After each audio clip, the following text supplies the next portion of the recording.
परंपरा की तो परंपरा है ही, परंपरा भंजन की भी परंपरा है। परंपरा तो प्राचीन है ही, क्रांति भी कुछ नवीन नहीं।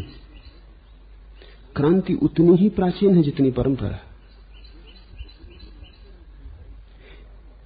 इस पृथ्वी पर सब कुछ इतनी बार हो चुका है कि नया हो कैसे सकेगा।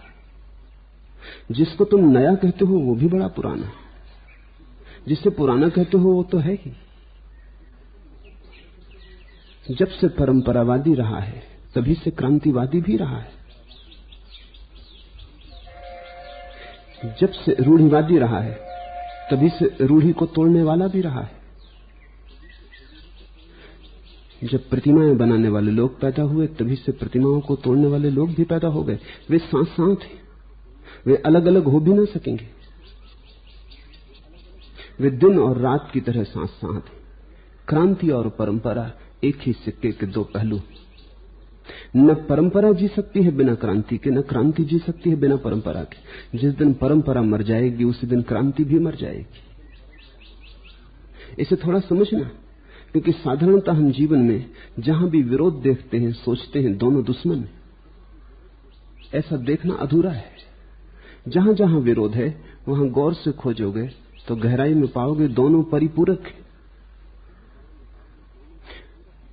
विरोध भी एक भांति की मैत्री है और शत्रुता भी एक ढंग का प्रेम है। पुरुष हैं, स्त्रियां हैं, उनमें प्रेम भी है, विरोध भी है। विरोध के कारण ही प्रेम है, क्योंकि विरोध से भिन्नता पैदा होती, विरोध से दूसरे को खोजने की आकांक्षा पैदा होती। स्त्री पुरुष लड़ते रहते हैं और प्रेम करते रहते हैं। लड़ाई और प्रेम कुछ इतने विपरीत नहीं। जिस पति पत्नी में लड़ाई बंद हो चुकी हो समझना कि प्रेम भी मर चुका। जब तक प्रेम का चिंगार रहेगी तब तक थोड़ा बहुत झगड़ा, थोड़ी बहुत कलह भी रहेगी। लड़ने से प्रेम नहीं मरता है, लड़ना प्रेम का ही अनिवार्य हिस्सा है। जैनों की परंपरा उतनी ही प्राचीन है जितनी हिंदुओं की। जैनों के पहले तीर्थंकर ऋषभ का नाम वेदों में उपलब्ध है, बड़े सम्मान से उपलब्ध है। उस जमाने के लोग बड़े हिम्मतवर रहे होंगे, अपने विरोधी को भी सम्मान से याद किया है। जिस दिन दुनिया समझदार होती है उस दिन ऐसा ही होगा। तुम अपने विरोधी को भी सम्मान से याद करोगे, क्योंकि विरोधी के बिना तुम भी नहीं हो सकते हो। विरोधी तुम्हें परिभाषित करता है, उसकी मौजूदगी तुम्हें त्वरा देती है, तीव्रता देती, गति देती। उसका विरोध तुम्हें चुनौती देता है। उसके विरोध के ही आधार पर तुम अपने को निखारते हो, संभालते हो, मजबूत करते हो। अडोल्फ हिटलर ने अपनी आत्मकथा में लिखा है, जिस राष्ट्र को शक्तिशाली रहना हो उसे शक्तिशाली दुश्मन खोज लेने चाहिए। अगर दुश्मन कमजोर होगा तुम कमजोर हो जाओगे, जिससे लड़ोगे वैसे ही हो जाओगे। अगर दुश्मन शक्तिशाली होगा तो उससे लड़ने में तुम शक्तिशाली होने लगोगे। मित्र तो कैसे भी चुन लेना, लेकिन शत्रु जरा सोच समझ के चुनना, क्योंकि मित्र अंततः उतने निर्णायक नहीं है जितना शत्रु निर्णायक है।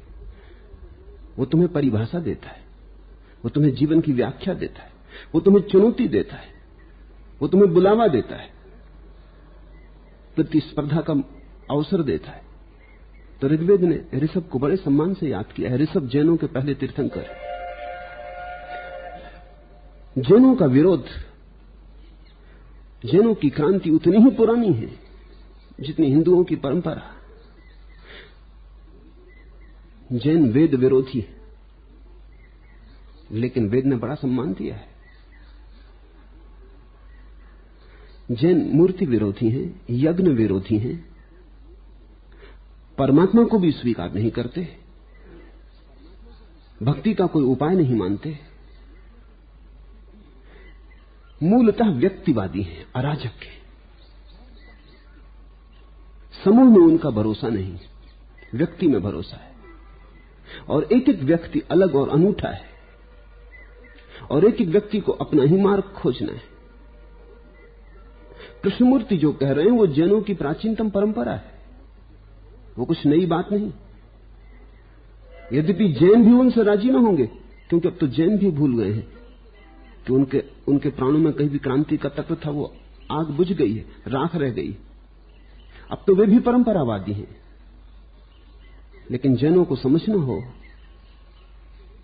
तो उनकी क्रांति के रुख को समझना जरूरी होगा। इससे बड़ी क्या क्रांति हो सकती है कि परमात्मा नहीं है, प्रार्थना नहीं है, पूजा ग्रह सब व्यर्थ है। तुम किसी की अनुकंपा के आश्रय मत बैठे रहना, तुम्हें स्वयं ही उठना है। तुम्हें कोई ले जा ना सकेगा।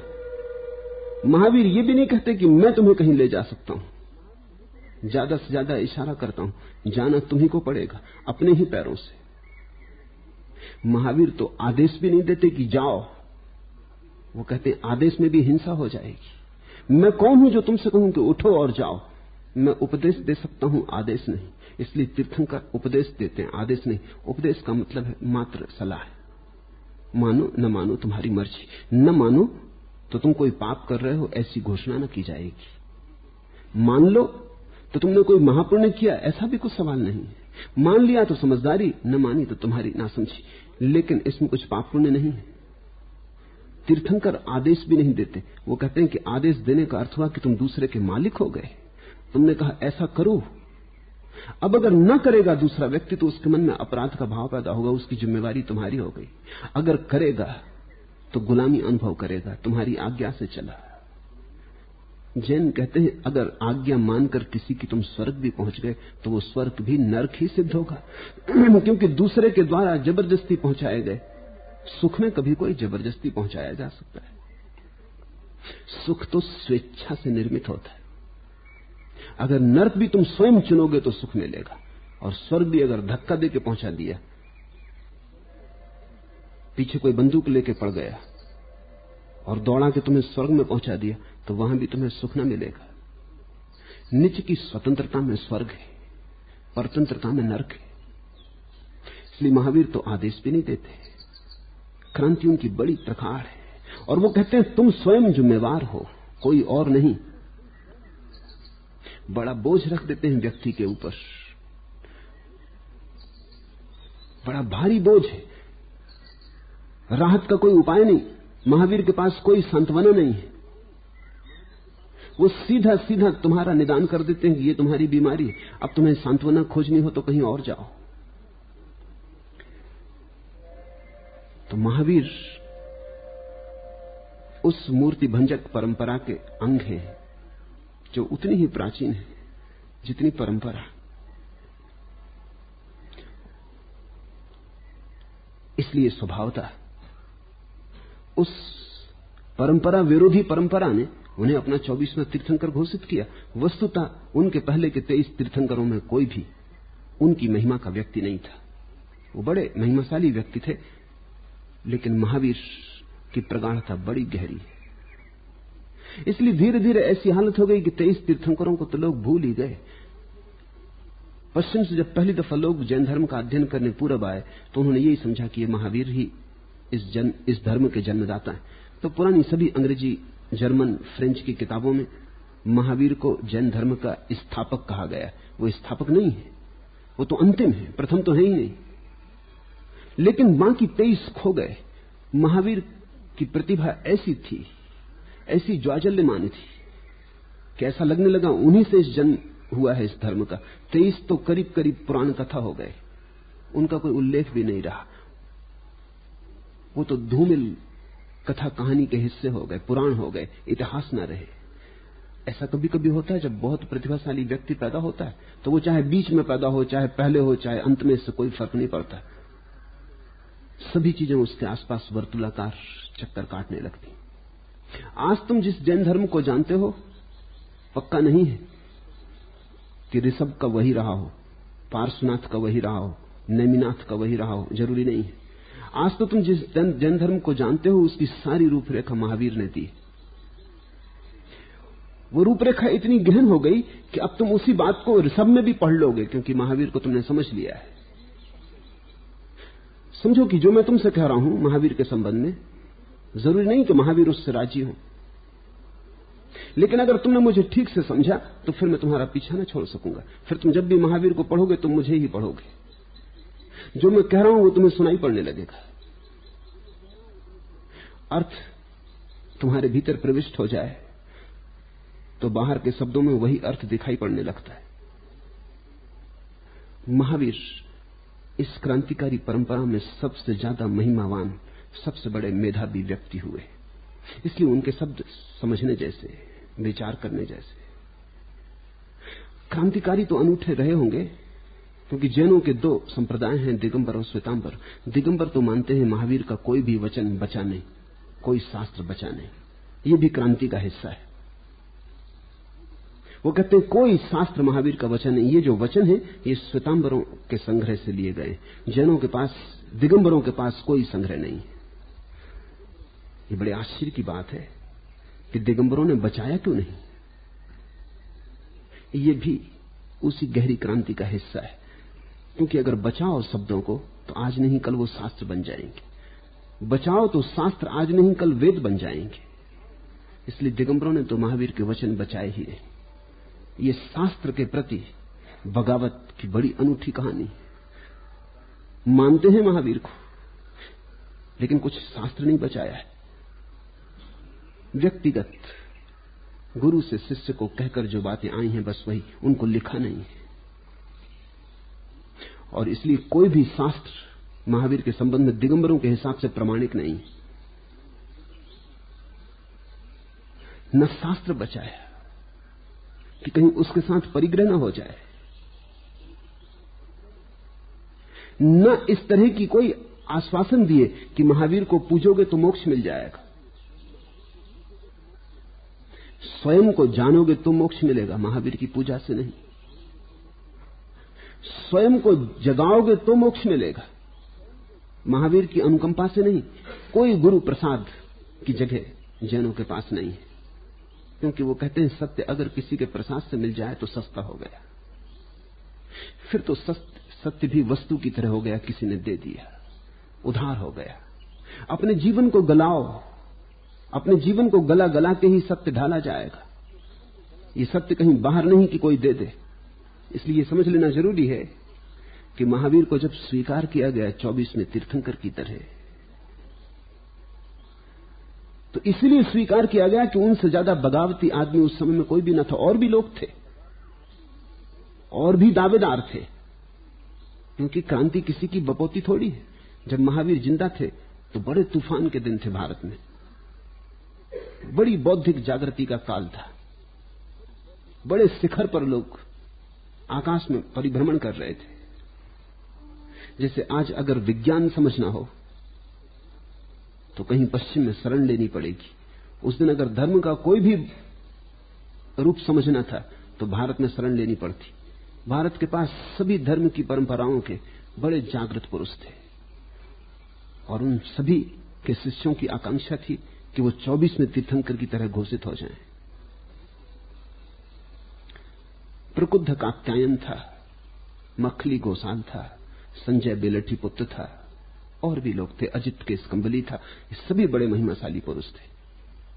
लेकिन इन सब के बीच से वो जो सर्वाधिक क्रांतिकारी था महावीर, वो श्रमणों की परंपरा में 24वां तीर्थंकर बना। बुद्ध भी थे। बुद्ध की तो अलग ही परंपरा बन गई, अलग ही धर्म का जन्म हुआ। लेकिन यह सोचने जैसा है कि बुद्ध की मौजूदगी में भी क्रांतिकारियों की धारा ने महावीर को चुना था। महावीर की क्रांति बुद्ध से ज्यादा गहरी। बहुत जगह बुद्ध थोड़ा समझौता करते मालूम पड़ते हैं, ज्यादा व्यवहारिक। महावीर बिल्कुल अव्यावहारिक है। क्रांतिकारी सदा अव्यावहारिक रहा है। उसके पैर जमीन पे नहीं होते, आकाश में होते, आकाश में उड़ता है। कुछ उदाहरण के लिए समझना जरूरी है। बुद्ध के पास स्त्रियां आई दीक्षा के लिए तो बुद्ध ने इंकार कर दिया। ये समझौता था, ये थोड़ा भय था। इस बात का भय था कि ऐसा तो कभी नहीं हुआ कि स्त्री और पुरुष साथ साथ सन्यासी हों और साथ साथ रहें। बुद्ध को भय लगा इससे तो कहीं ऐसा ना हो जाए कि धर्म नष्ट हो जाए, कहीं स्त्री पुरुषों का साथ रहना काम वासना के ज्वार के पैदा होने का कारण न बन जाए, कहीं स्त्रियां पुरुषों को भ्रष्ट न कर दें। तो वो जो स्त्रियों के प्रति पुरुषों का पुराना भय है, कहीं न कहीं बुद्ध के मन में उसकी छाया थी। उन्होंने इंकार किया, वो वर्षों तक इंकार करते रहे कि स्त्री को मैं संन्यास न दूंगा, क्योंकि स्त्री को संन्यास देने से खतरा है। महावीर के सामने भी सवाल उठा, वो तत्क्षण संन्यास दे दी। उन्होंने एक बार भी ये सवाल ना उठाया कि स्त्री को संन्यास देने से कोई खतरा तो न होगा। क्रांतिकारी खतरे को मानता ही नहीं, बल्कि जहां खतरा हो वहां जान के जाता है। उन्होंने ये खतरा स्वीकार कर लिया। उन्होंने कहा जो होगा ठीक है। फिर बुद्ध ने मजबूरी में बहुत दबाव डाले जाने पर वर्षों के बाद जब स्त्रियों को दीक्षा भी दी तो उन्होंने तत्क्षण कहा कि अब मेरा धर्म 500 वर्ष से ज्यादा न जिएगा। ये मैंने अपने हाथ से ही बीज बो दिया अपने धर्म के नष्ट होने का। और बुद्ध का धर्म 500 वर्ष के बीच नष्ट भी हो गया भारत से। और कारण वही सिद्ध हुआ जो बुद्ध ने माना था, जो भय था वो सही साबित हुआ। क्योंकि जब स्त्री पुरुष पास पास रहे तो विराग तो दूर हो गया, वैराग्य तो दूर हो गया, राग रंग शुरू हुआ। राग रंग ने नए रास्ते खोज लिए, नई तर्क की व्यवस्थाएं खोज ली, तंत्र का जन्म हुआ। बुद्ध धर्म समाप्त हो गया, लेकिन महावीर का धर्म अब भी जीता है, अब भी जीता जागता है। स्त्रियों को समाविष्ट कर लिया, धर्म नष्ट न हुआ। बड़ा क्रांतिकारी भाव रहा होगा। महावीर नग्न खड़े हो गए। कोई जैनों में भी परंपरा न थी नग्न होने की। आज तो तुम जाके देखोगे दिगंबर जैन मंदिरों में तो 24 ही जैनों की प्रतिमाएं नग्न है। वो महावीर ने परिभाषा दे दी। वो 23 नग्न थे नहीं, महावीर ही नग्न हुए थे, बाकी 23 तो वस्त्रधारी ही थे। इसलिए अगर श्वेतांबर और दिगंबरों के विवाद में निर्णय करना हो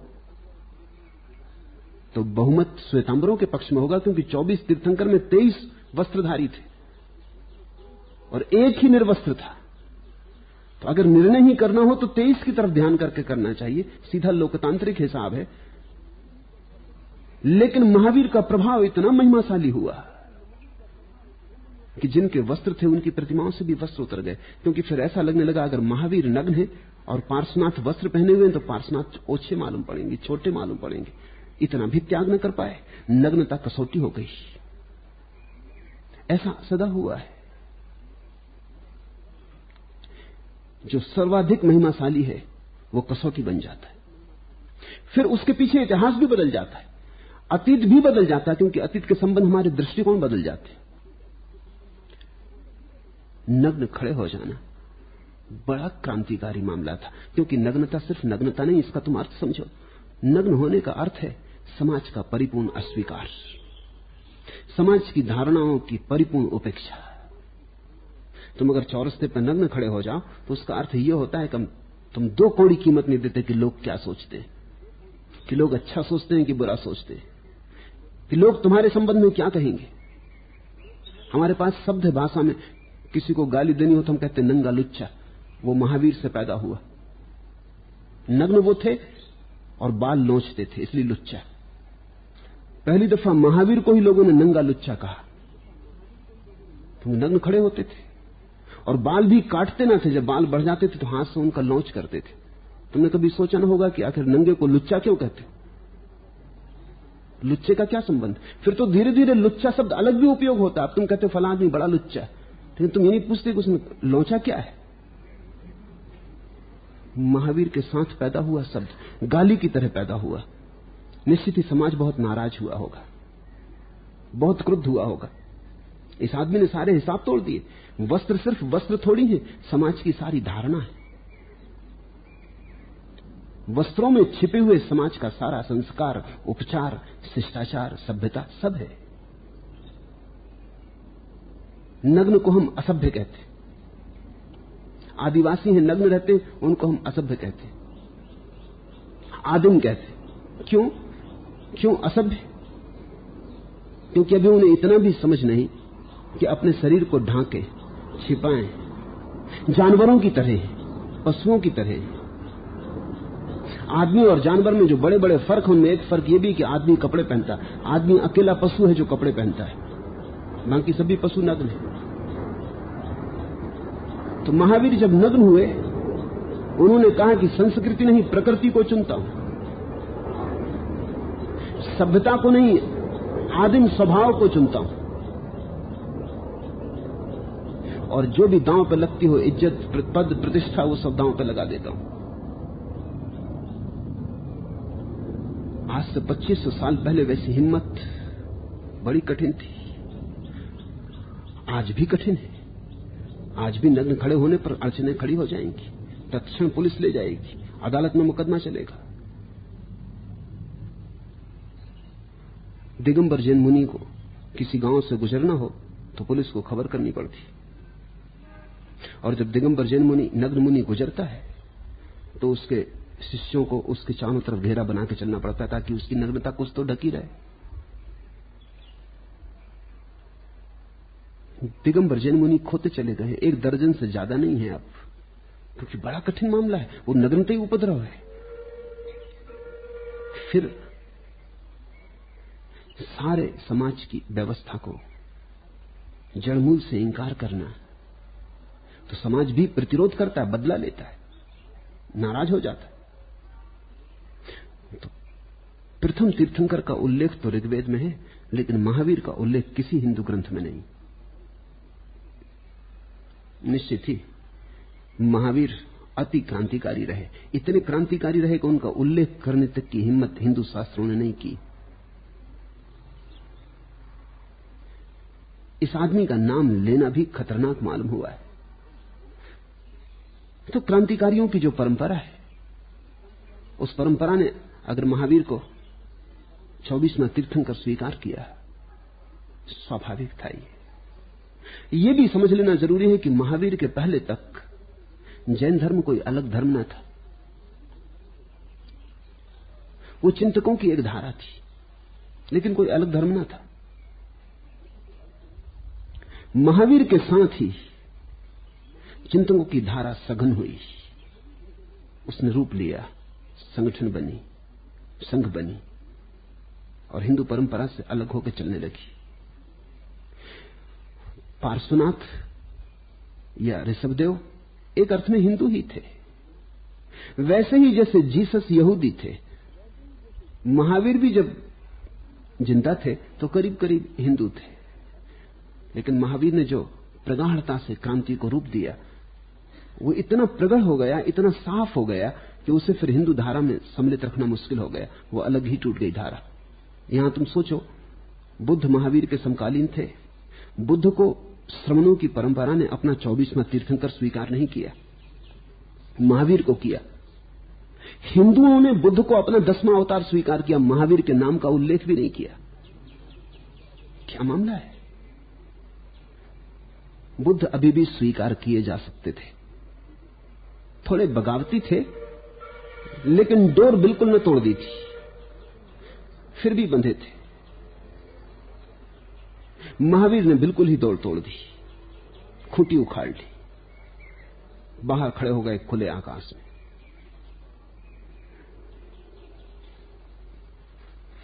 महावीर सभी तरह से मनुष्य को विशाल करना चाहते। नजर को वुसअत नसीब होगी, हदों से निकलेगा जब तखेउल, हरम भी ऐसे सथे भी सुन, मकान है ला मकान नहीं।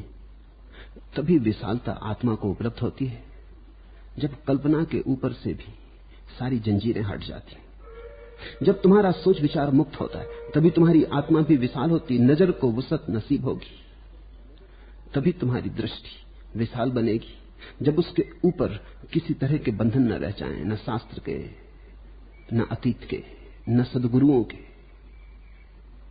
हरम भी ऐसे सथे भी सुन, मकान है ला मकान नहीं। ये मंदिर, ये मस्जिद, ये पूजा गृह भी सुन, ये भी संकीर्ण है, मकान है ला मकान नहीं है। और हमें एक ऐसी जगह चाहिए जहां कोई सीमा ना हो, ला मकान, जहां कोई सीमा न रोकती हो। नजर को वुसअत नसीब होगी और तब तेरी दृष्टि विशाल होगी। तो महावीर ने अत्यंत विशाल दृष्टि दी है, लेकिन जब अत्यंत विशाल दृष्टि होगी तो सभी की दृष्टियों के विपरीत पड़ जाएगी। संकीर्ण दृष्टि के साथी मिल जाएंगे, विशाल दृष्टि के साथी नहीं मिलते। अब अगर मैं कृष्ण की ही महिमा गाऊं तो हिंदू मेरे साथ हो जाएंगे, लेकिन उनकी शर्त है कि फिर महावीर की बात मत उठाना।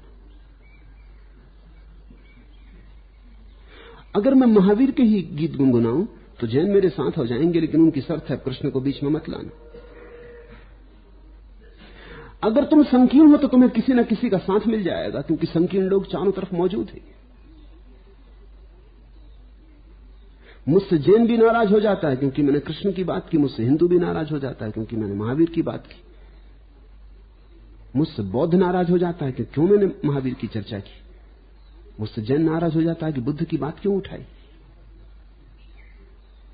मुझसे तो साथ संग वही दे सकता है जिसकी नजर संकीर्ण ना हो। और मैं तुमसे यह कहना चाहता हूं कि मैं परंपरा के भी पक्ष में हूं और क्रांति के भी पक्ष में हूं, तब और अड़चन हो जाती। तब परंपरावादी मुझसे नाराज हो जाता है कि क्रांति की तुम बात करते हो, और क्रांतिवादी नाराज हो जाएगा तुम परंपरा की बात करते हो। लेकिन मैं असल में चाहता हूं कि तुम्हारी नजर पर कोई भी सीमा न रह जाए, तुम्हारी सब सीमाएं टूट जाएं, तुम विशाल हो जाओ, तुम खुले आकाश के नीचे खड़े हो जाओ, कोई घेरा न रहे। बड़े से बड़ा घेरा भी आखिर घेरा है। और आत्मा का तभी जन्म होता है जब तुम्हारी दृष्टि सभी दृष्टियों से मुक्त हो जाती। उस अवस्था को महावीर ने सम्यक दृष्टि कहा है, जब कोई दृष्टि नहीं पकड़ती। इसलिए महावीर ने अपने विचार दर्शन को अनेकांत कहा है। अनेकांत का अर्थ होता है जिसने कोई एकांतिक दृष्टि नहीं पकड़ी। महावीर ने जिस दर्शन को जन्म दिया उसका नाम स्यादवाद है। तो महावीर से कुछ पूछो तो वो 7 भंगियों में उत्तर देते। तुम उनसे पूछो ईश्वर है तो वो कहते हैं, और तत्क्षण कहते नहीं है, और वो कहते हैं दोनों है, और कहते हैं दोनों नहीं है, और ऐसा उत्तर देते चले जाते। 7 दृष्टियां हो सकती हैं ईश्वर के बाबत, वो 7 दृष्टियों का एक साथ उपयोग करते। वो तुम्हें कोई जगह नहीं देना चाहते। तुमने पूछा ईश्वर है, महावीर कहते हैं। इसके पहले कि तुम उठो और सोचो कि बस फैसला हो गया, वो कहते हैं रुको, नहीं है। तुम सोचो कि चलो ये भी ठीक है, नहीं है तो भी बात साफ हो गई। उठने लगे, वो कहते हैं बैठो, दोनों है भी और नहीं भी। अब तुम जरा अड़चन में पड़े, लेकिन वो अभी भी नहीं रुकते, वो बढ़ते चले जाते। कहते हैं दोनों है। चौथा उनका उत्तर है दोनों नहीं है। और ऐसा 7 भंगियों में, सप्तभंग। कौन राजी होगा इस आदमी से? क्योंकि तुम चाहते हो कुछ बंधी हुई लकीर मिल जाए, लेकिन महावीर कहते हैं सभी बंधी लकीरें, सभी संकीर्णताएं उस परम सत्य को प्रकट नहीं कर पाती। एक अर्थ में वो है और एक अर्थ में नहीं। जैसे कोई तुमसे पूछे शून्य है, क्या कहोगे? एक अर्थ में है, अगर कहो कि नहीं है तो पूरा गणित गिर जाएगा। एक अर्थ में है और एक अर्थ में नहीं है, क्योंकि शून्य का मतलब ही होता है कि जो नहीं। और अगर दोनों बातें एक साथ सच है तो फिर तीसरी बात भी ठीक है कि दोनों है। लेकिन दोनों बातें एक साथ सच कैसे हो सकती? कोई चीज या तो होती है या नहीं होती। तो महावीर कहते हैं दोनों असत्य भी हैं। ऐसा वो बढ़ते चले जाते हैं और प्रत्येक वक्तव्य के साथ वो स्यात लगाते हैं, परहैप्स। ये बड़ी अनूठी बात है। वो कहते हैं स्यात। तुम सुनने आते हो कोई मत, तुम अनिश्चित हो, तुम्हें पता नहीं क्या है क्या नहीं। तुम चाहते हो कोई आदमी जो टेबल ठोक के कह दे कि हां ईश्वर है, और इतने जोर से कहे कि तुम घबरा जाओ और मान लो। लेकिन महावीर कहते हैं स्यात। वो तुम्हें सांत्वना नहीं देते। वो कहते हो भी सकता है, ना भी हो। इसमें कोई झिझक नहीं है। अनेकों को ऐसा लगेगा शायद महावीर को पता नहीं, कहते हैं शायद, लेकिन महावीर को पता है, इसलिए कहते हैं शायद, क्योंकि जो पता है वो इतना बड़ा है कि उसके संबंध में कोई भी वक्तव्य एकांगी हो जाता है। उसके संबंध में सभी वक्तव्य एक साथ ही सार्थक हो सकते हैं। तब एक वक्तव्य दूसरे वक्तव्य को काटता जाता है। तुम्हारे पास कुछ सिद्धांत नहीं बचता, आखिर में तुम ही बचते हो। तुम्हारी बुद्धि के पास कोई दृष्टिकोण नहीं बचता, केवल देखने की क्षमता बचती है। इससे बड़ी क्रांति कभी घटी नहीं। इसलिए क्रांतिकारियों ने अगर महावीर को अपना 24वां तीर्थंकर स्वीकार किया तो कुछ आश्चर्य नहीं है। तुम्हें अड़चन होती है सोचने में कि क्रांति, मूर्ति भंजन, और उसमें भी फिर 24वें तीर्थंकर, क्योंकि तुमने सोचा है और समझा है अब तक कि क्रांति कोई नई चीज है।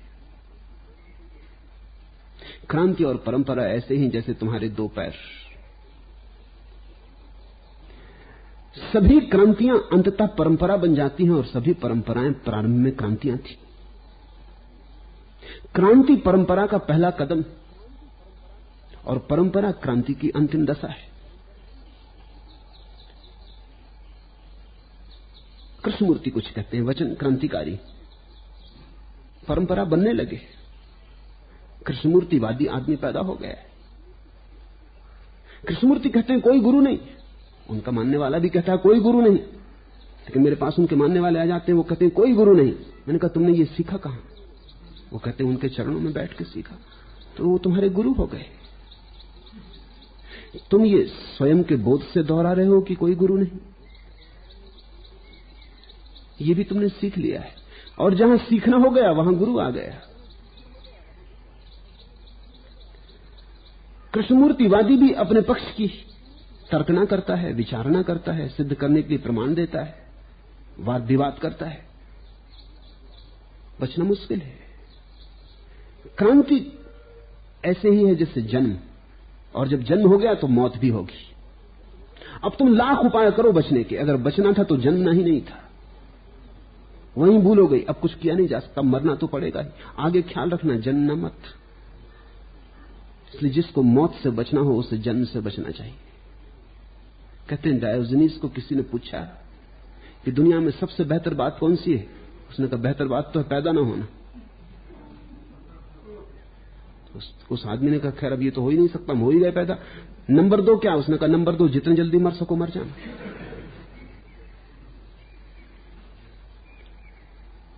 पैदा ना होते कोई झंझट ना होती, मर गए फिर झंझट मिट गई। क्रांति जन्म है, मगर जब क्रांति हो गई तो मौत भी होगी, क्रांति परंपरा बनेगी। यही तो तुम देख रहे हो, ये जो सारे धर्म तुम्हें पृथ्वी पर दिखाई पड़ते हैं, क्या तुम सोचते हो ये पहले ही क्षण से परंपरा थे? पहले क्षण में तो ये क्रांति की तरह उठे थे, फिर संभल गए, संगठित हो गए, व्यवस्थित हो गए, अराजकता खो गई, ज्योति खो गई, फिर सब बात बंद हो जाती, फिर धीरे धीरे सब समाप्त हो जाता है। जैन धर्म अब एक परंपरा है, बुद्ध धर्म एक परंपरा है, सिख धर्म अब एक परंपरा है। नानक के साथ क्रांति था, बड़ी बगावत थी, फिर खो गई बात, फिर धीरे धीरे राख जम गई।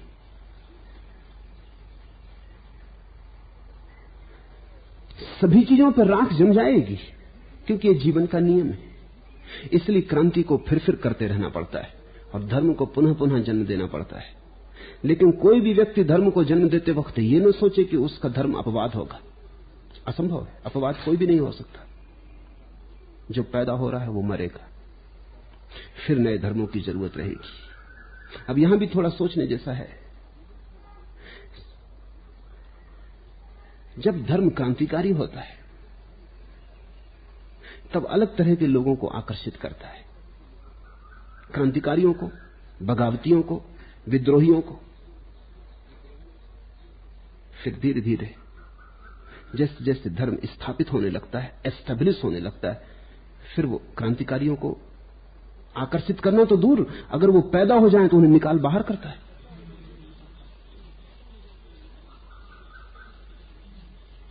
क्योंकि वो खतरा करने लगते।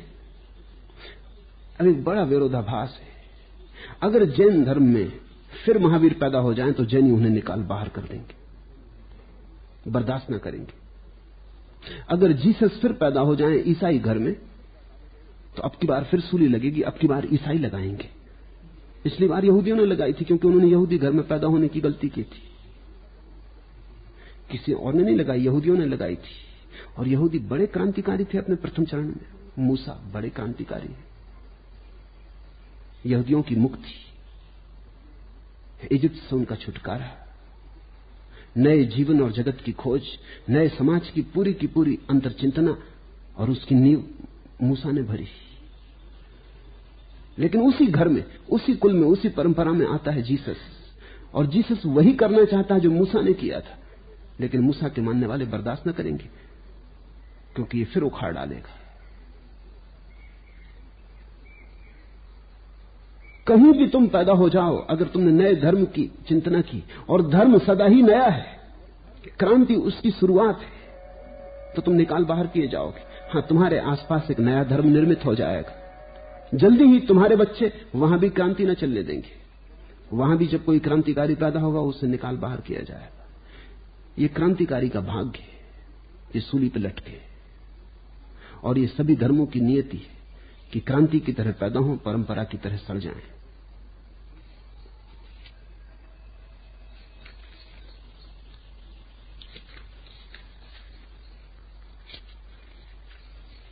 दूसरा प्रश्न, कल आपने समझाया कि महावीर ने बड़ी कुशलता से, बड़ी अहिंसा के साथ ईश्वर, पूजा, प्रार्थना, प्रेम आदि शब्दों का इनकार किया। उसके पहले भी आपने बताया था कि उन्होंने शरण और भक्ति का भी इनकार किया। कृपया समझाएं कि तब उनका स्वयं एक सद्गुरु तीर्थंकर बनना व शिष्यों को दीक्षा और आशीर्वाद देना क्या उनके ही सिद्धांत के विपरीत नहीं है? पहली बात, महावीर तीर्थंकर हैं, सद्गुरु नहीं। सद्गुरु भक्तों का शब्द है, इसलिए महावीर के लिए सद्गुरु शब्द का उपयोग मत करना। और तीर्थंकर का बड़ा अलग अर्थ होता है, सद्गुरु का बड़ा अलग अर्थ होता है। सद्गुरु का अर्थ होता है जो तुम्हारा हाथ पकड़ ले, जैसे बाप बेटे का हाथ पकड़ लेता है और ले चलता है, और बेटा अपनी सारी श्रद्धा बाप को दे देता। वो जानता है कि ठीक जा रहे हैं, चाहे बाप खतरे में भी जा रहा हो, भयंकर जंगल से गुजर रहा हो, बाप डरता हो तो डरता रहे, बेटा मस्ती से चलता है, बाप के हाथ में हाथ है, और क्या चाहिए। बेटा आनंदित होकर देखता है जंगल, वो 1000 प्रश्न उठाता है, बाप कहता है चुप रहो। बाप घबरा रहा है, बाप अकेला है, बेटे को क्या फिक्र है, जब बाप साथ है तो सब बात हो गई। सद्गुरु का अर्थ होता है समर्पण किसी के प्रति, उसके हाथ में हाथ दे देना बस। फिर भक्त कहता है अब हम छोटे बच्चे की तरह हो गए, अब तुम्हें जहां ले चलना हो ले चलो, हम शिष्य हो गए। तीर्थंकर का बड़ा अलग अर्थ है। तीर्थंकर तुम्हारे हाथ को अपने हाथ में नहीं लेता, तीर्थंकर तुम्हें सहारा नहीं देता। तीर्थंकर शब्द का अर्थ होता है तीर्थ बनाने वाला, घाट बनाने वाला। नदी के किनारे घाट बना देता है, फिर जिसकी मौज हो उस घाट से उतर जाए, लेकिन वो तुम्हें नाव में बिठा के ले नहीं जाता। वो माझी नहीं है, वो तुम्हें नाव में बिठा के उस पार नहीं ले जाता, न वो तुम्हारा हाथ पकड़ के नदी में तैराता है, वो सिर्फ घाट बना देता है। तीर्थ का अर्थ होता है घाट, तीर्थंकर का अर्थ होता है जिन्होंने घाट बनाए। तो सुगम कर देता है उतरना, लेकिन हाथ पकड़ के उतारता नहीं। उबड़ खाबड़ जंगल पहाड़ में उतरना मुश्किल होता है, वो घाट बना देता है, वो सब व्यवस्थित कर देता है। ठीक जगह जहां से दूसरा किनारा करीब से करीब है, ऐसी जगह जहां जलधार बहुत खतरनाक नहीं है, ऐसी जगह जहां जलधार छिछली है, तुम चल के भी पार हो सकोगे, ऐसी जगह जहां कम से कम डूबने का भय है, वो घाट बना देता है। वो घाट के ऊपर सारे नक्शे रख देता है कि बाएं जाओ कि दाएं जाओ, कि कितने कदम चलने पर पानी गहरा होगा और कितने कदम चलने पर दूसरा किनारा करीब आ जाएगा। वो दूसरे किनारे का वर्णन कर देता है, वो सारी बात कर देता है, घाट निर्मित कर देता है, सारे उपकरण यात्रा के मौजूद कर देता है, बस वहीं छोड़ देता है। फिर तुम जाओ, यात्रा तुम्ही को करनी है। तीर्थंकर सद्गुरु नहीं है। तीर्थंकर से तुम्हारा कोई व्यक्तिगत संबंध नहीं, तीर्थंकर से तुम्हारा बड़ा अव्यक्तिगत संबंध है। महावीर के पास तुम जाओ तो तुम्हारा जो प्रेम महावीर के प्रति है वो एक तरफा है, तुम्हारा होगा। महावीर तो कहते हैं उसे भी छोड़ो, क्योंकि वो भी बंधन बनेगा। महावीर का तो बिल्कुल नहीं है। तुम भला अपनी कल्पना से सोचते हो कि हम दीवाने महावीर के, लेकिन महावीर तुम्हारे दीवाने नहीं। तुम चले जाओगे तो वो बैठ के रोएंगे नहीं कि कहां खो गया। भक्त और सद्गुरु की बात अलग है। जीसस ने कहा है सदगुरु ऐसा है, वो धारणा है पैगंबर की, सदगुरु की, कि जैसे गडरिए की कोई भेड़ भटक जाए, सांझ हो गई, सारी भेड़ें आ गई, लेकिन एक भेड़ जंगल में भटक गई तो सारी भेड़ों को खतरे में छोड़कर वो उस एक भेड़ की तलाश में जाता है। वो जंगल में उतरता है, फिर अंधेरी रात में चिल्लाता है, पुकारता है। जब भेड़ को खोज लेता है तो उसे कंधे पर रख के लौटता है। भटकी भेड़ को कंधे पर रख के लौटता है, और भटकी भेड़ के लिए जो भेड़ें साथ थी उनको खतरे में छोड़ जाता है। इस बीच जंगली जानवर हमला भी कर सकते हैं। ये ईसाइयों की मसीहा की धारणा है, सदगुरु की। उसका संबंध वैयक्तिक है, वो तुम्हारी तरफ व्यक्तिगत ढंग से सोचता विचारता है। तीर्थंकर निर्वैयक्तिक है, वो सिर्फ सिद्धांत बता देता है। वो कहता है 2 2 4 होते हैं, तुम जोड़ लो। गणित बता दिया, नियम बता दिया, अब तुम कर लो हल। इससे ज्यादा उसका कोई संबंध नहीं है। अगर तुम चले जाओ, खो जाओ, तो तुम्हारे लिए बैठ के रोता नहीं, और ना बीहड़ में तुम्हें चिल्लाता हुआ आता है। क्योंकि तीर्थंकरों की धारणा ऐसी है, वो कहते हैं जिसे भटकना है वो भटकेगा। जब अपने ही भटकने से ऊब न जाएगा तब तक भटकेगा। और अगर कोई भटकना ही चाहता है तो उसे न भटकने देना उचित नहीं है, उसकी स्वतंत्रता में बाधा है। अभी इस बात का भी मूल्य है। जीसस की बात भी समझ में आती है कि जो जाग गया है वो उसको सहारा दे जो सोया है। महावीर की बात भी समझ में आती है। वो कहते हैं सहारा देना एक बात है, लेकिन वो सहारा न चाहता हो तो उस पर सहारा थोपना बिल्कुल दूसरी बात है। इसलिए वो उपदेश देते हैं, आदेश नहीं देते। वो मार्ग दिखा देते हैं, फिर ये भी नहीं कहते कि चलो उठो। फिर तुम्हें झिझकारते नहीं, तुम्हें सोए से उठाते नहीं, तुम्हारे सपने को तोड़ते नहीं। वो कहते हैं अगर तुम्हारी यही मर्जी है तो तुम्हारी वैयक्तिक स्वतंत्रता है। वो तुम्हारी वैयक्तिक स्वतंत्रता को सम्मान देते। अगर तुमने भटकना तय किया है तो यही तुम्हारी नियति। अभी और भटको, जब तुम्हें समझ में आ जाए तब लौट आना। इसका मतलब यह हुआ वो तुम्हें भेड़ बकरी नहीं मानते, तुम्हें मनुष्य मानते। तब तुम्हें समझ में आएगी बात कि उनकी बात का भी बल है। वो कहते तुम कोई भेड़ थोड़ी हो कि हम तुम्हें उठा के कंधे पे ले आए, तुम मनुष्य हो। तुम्हारे भीतर परमात्मा छुपा है, और अगर तुम्हारे परमात्मा ने यही अभी तय किया है कि अभी और थोड़ा खेलना है दुख, और थोड़ा जीना है नरक, तो कौन तुम्हें रोक सकता है? तुम्हारे ऊपर कोई भी नहीं, तुम अंतिम हो। मुझे कुछ मिला है वो मैं कह देता हूं, उपयोग करना हो कर लेना, ना करना हो ना कर लेना। ऐसा निर्वैयक्तिक संबंध है। इसलिए पहली बात, तीर्थंकर सदगुरु नहीं। दूसरी बात, तीर्थंकर दीक्षा तो देता है, आशीर्वाद नहीं देता। आशीर्वाद सदगुरु देता है। आशीर्वाद का अर्थ है मेरी शुभाकांक्षा तुम्हारे साथ है ना। महावीर बिल्कुल निर्वैयक्तिक है। वो कहते मेरी शुभाकांक्षा क्या करेगी? नरक का रास्ता शुभाकांक्षाओं से पटा पड़ा है। तुम्हारा होश काम आएगा, मेरी शुभाकांक्षा थोड़ी। और वो कहते हैं कहीं तुम्हारे मन में ऐसा भरोसा आने लगे जैसा कि काहिलों और सुस्तों को आ जाता है, किसी के आशीर्वाद से सब हो जाएगा। तो वो वैसे ही मर रहे थे और मर जाते, वैसे ही डूब रहे थे वो और हाथ पर तड़फाना छोड़ देते। वो कहते हैं आशीर्वाद मिल गया, आप सब ठीक है।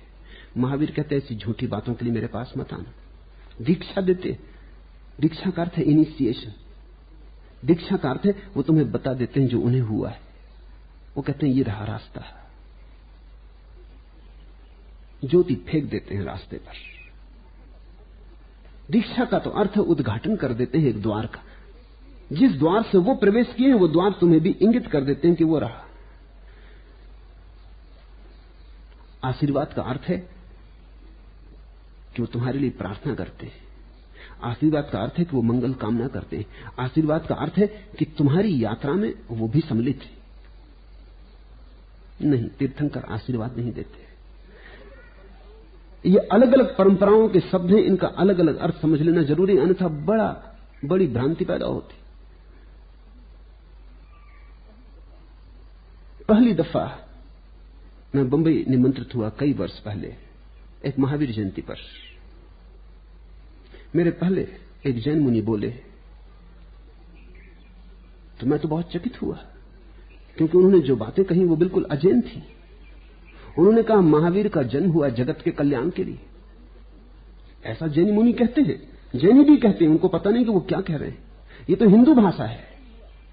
कृष्ण का जन्म हुआ जगत के कल्याण के लिए, समझ में आ जाता है। यदा यदा ही धर्मस्य, जब जब होगी धर्म को अड़चन तब तब आऊंगा, युगे युगे। ये ठीक है, अवतार की भाषा तो बिल्कुल ठीक है कि जब जरूरत होगी मेरी मैं आऊंगा, तुम फिक्र मत करना। जब अंधेरा होगा तब आऊंगा दिया लेकर, जब जाल फैलेगा घृणा का और हिंसा का तब आऊंगा तुम्हें उठाने। और हमेशा हमेशा तुम भरोसा कर सकते हो। लेकिन तीर्थंकर ऐसी भाषा नहीं बोलते, तीर्थंकर की भाषा ही अलग है। तीर्थंकर कहता है कौन किसका कल्याण कर सकता है। महावीर पैदा हुए अपने पाप, अपने पिछले जन्मों के कर्म फल के कारण। पैदा होना मजबूरी है, महावीर की कोई स्वेच्छा नहीं है। पैदा हुए क्योंकि पिछले जन्म में जो कर्म जाल पैदा किया है वो खींच लाया।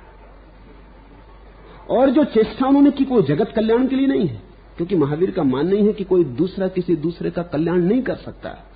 कल्याण तो सदा आत्म कल्याण है। तो जब मैं बोला और मैंने ये कहा तो मुनि तो बहुत नाराज हुए, बड़ी घबराहट फैल गई। गुणा यहां मौजूद है, वो सभा में भी मौजूद थी। उसने बाद में मुझे बताया कई साल बाद कि उसने तो ईश्वर भाई को कहा कि अब हम यहां से निकल चले, यहां कुछ झगड़ा फसाद होगा, यहां मारपीट होकर रहेगी अब, क्योंकि सभी जैन नाराज हो गए। क्योंकि मैंने कहा महावीर किसी के कल्याण के लिए पैदा नहीं हुए।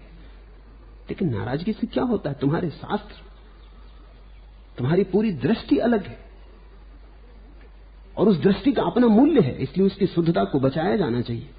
ऐसे तो सब वर्ण संकर हो जाती हैं बातें। महावीर कहते हैं कल्याण आत्मकल्याण है, इसलिए आशीर्वाद नहीं दे सकते।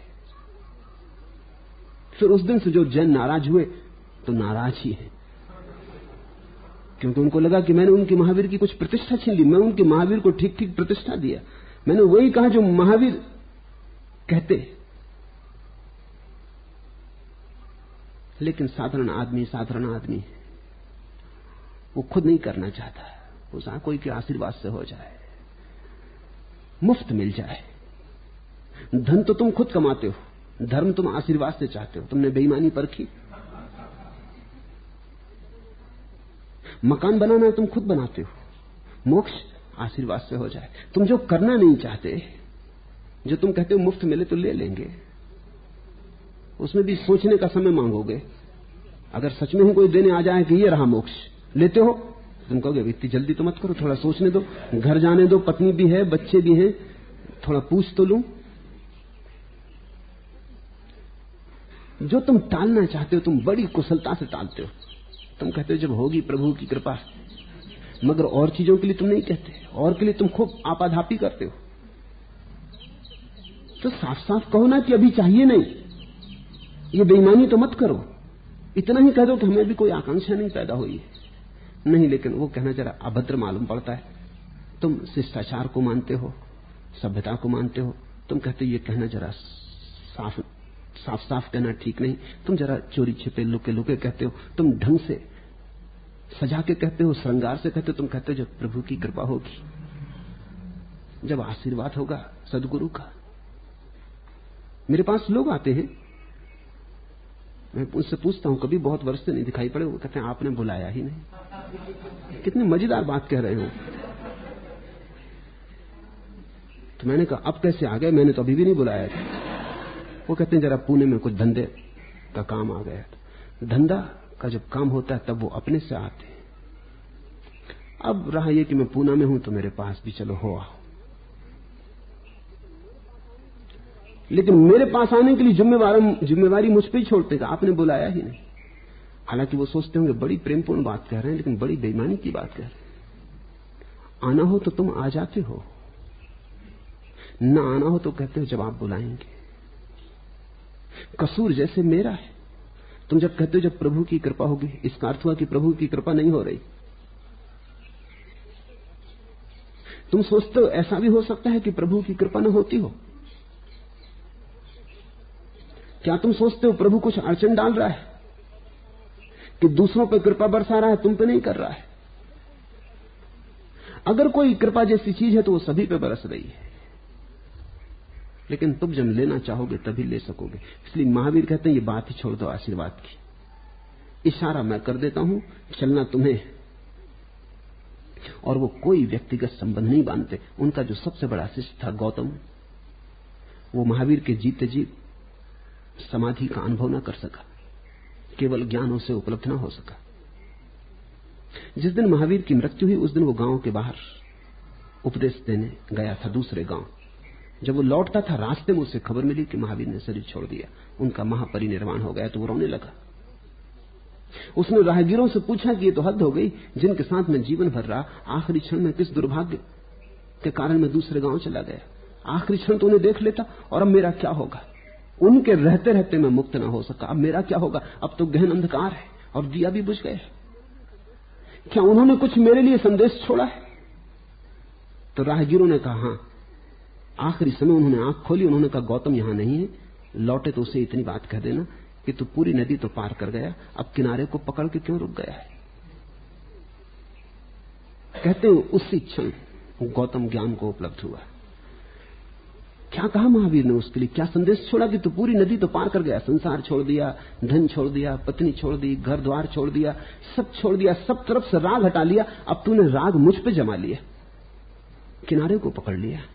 अब तू कहता गुरु ये भी छोड़ दे, नहीं तो नदी तो पार कर आया, अब किनारे को पकड़ के अटका तो बाहर कैसे निकलेगा। अब ये भी छोड़, जब सब छोड़ा है तो सभी छोड़, अब इतना भी अपवाद मत रख। उस क्षण गौतम को बोध आया कि अरे मैं महावीर को पकड़ने के कारण ही रुक गया हूं, ये मोह छूटता नहीं इसलिए रुक गया हूं।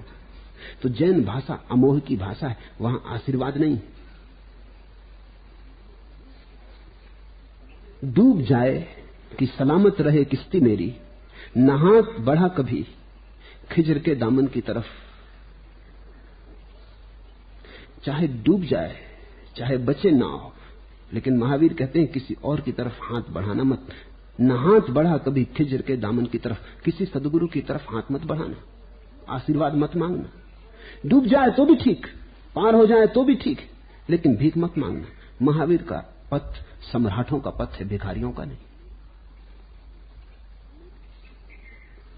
मेरी फितरत है तूफान और मैं आसोबे फितरत हूं, तसव्वुर का भी दामन तर नहीं करता मैं साहिल से। स्वभाव मेरा तूफान का है, मेरी फितरत है तूफान और मैं आसोबे फितरत हूं, और मैं प्रकृति की मुक्त निगाह हूं, मुक्त दृष्टि हूं। तसव्वुर का भी दामन तर नहीं करता मैं साहिल से। साहिल की तो बात ही नहीं करता, किनारे की तो बात ही नहीं करता, बात तो दूर, अपनी कल्पना को भी मैं किनारे की बात से भ्रष्ट नहीं करता। सहारे की बात ही गलत है, बेसहारा। जब तक तुम इतने बेसहारा न हो जाओ कि तुम्हें लगे अब अपने ही पैरों पर खड़ा होना होगा और कोई पैर नहीं, और अपनी ही बुद्धि को जगाना होगा और कोई सहारा नहीं, और अपने ही प्राणों का उत्कर्ष करना होगा, कोई और आशीर्वाद, कोई और सांत्वना नहीं।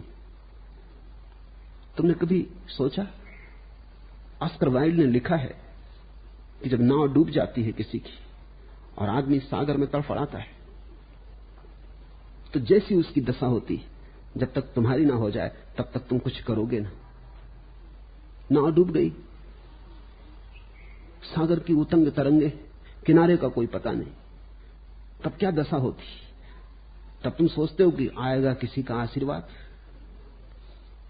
तो उसको बचाना होगा, बचाएगा नहीं। तब तुम प्राणपण से अपनी समग्र ऊर्जा से बचने की चेष्टा में लग जाते हो, तुम सागर से लड़ने लगते हो।